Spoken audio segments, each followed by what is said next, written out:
යාළුවනේ මේන් තියෙන මගේ දෙහිවත්ත මේකේ මේ වාරයට දෙහි කඩලා ඉවර වෙගෙන තමයි දැන් යන්නේ. එතකොට තව ඔයාලට පේනවා ඇති මේ පොඩි තව දෙහි ප්‍රමාණයක් තියෙනවා. වාරයට කඩලා ඉවර වුණාට පස්සේ ආපහු ඔයාලට පේනවා ඇති මේ මල් පිපිගෙන යනවා මේ යන්නේ අලුතෙන් මල් හැදීගෙන තමයි ආපහු එන්නේ.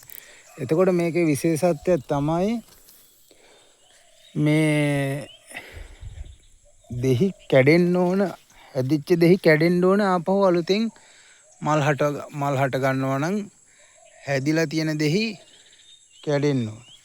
එතකොට තමයි අලුතෙන් ආපහු මල් මේ හටගන්නේ. එතකොට මේ පේනවා ඇති ඔයාලට මේ අලුතෙන් මල් හැදිලා තියෙනවා. මල් අලුතෙන් මල් හැදීගෙන එනවා. මට ටික කාලයක් සුද්ධ කරගන්න බැරි වුණා. මේ ඒකට පොඩ්ඩක් කැලේ වගේ ඉවලා තියෙනවා. දැන් අලුතින් දෙහි ගෙඩි හැදෙන්න තමයි මේ මල් පිපිලා තියෙන්නේ. මොකද තිබිච්ච මේ වාරට හැදිච්ච ඒවා කැඩුවා. එතකොට ඊට අමතරව තමයි මේ මල් හැදිලා තියෙන පේනවා ඇති. මේ අලුතෙන් මල් හටගෙන තියෙනවා මේ ගස්වල. ඉතින් මේ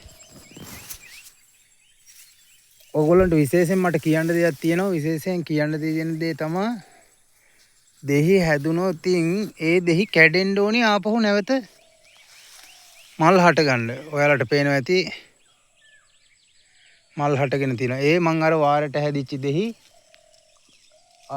මේ කඩපු නිසා තමයි එහෙම මේ හැදිලා තියෙන්නේ අලුතින්.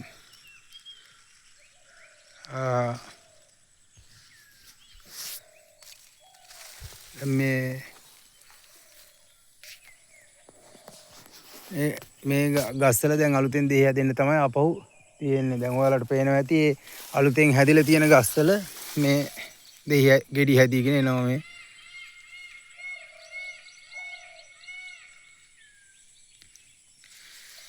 ඊට පස්සේ දැන් මේක අලුතින් නැවත අලුතින් සුද්ධ කරනවා නම්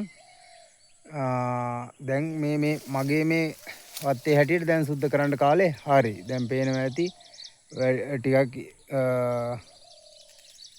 මේ වල් ඉවලා තියෙනවා මේ ඉඩමේ.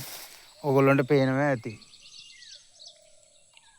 ඉතින් මම කියන්නේ මම අද කියන්න ඔයාලට බලාපොරොත්තු වෙන දේ තමයි අලුතින් දෙහි හැදෙන්න නම් තියෙන ගස්වල දෙහි කඩලා අයින් වෙන්න ඕනේ. ඒ කියන්නේ ගස්වලින් දෙහි ඉවත් වෙන්න ඕනේ අලුතින් මල් හට ගන්න. ඒකයි මට අද ඔයාලට කියන්න උනා තිබුණේ.